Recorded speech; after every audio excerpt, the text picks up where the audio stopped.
Hi friends! Thanks for tuning in.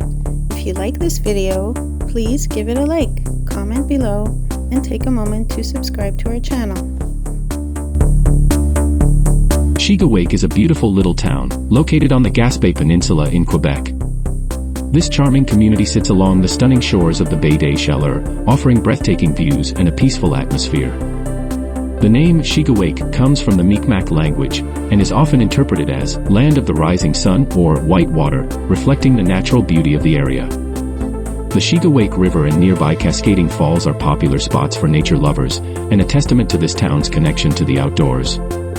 Shigawake is known for its rich history, stretching back to its first settlers in the late 18th century, who established a thriving community based on fishing, farming, and forestry. Shigawake has lovely trails, including one that takes you along the shoreline and another leading to the picturesque waterfalls. Thank you very much. The combination of coastal views and forest scenery is perfect for anyone who loves the outdoors. With its mix of history, nature, and friendly locals, Shigawake is truly a hidden gem on the Gaspé Peninsula.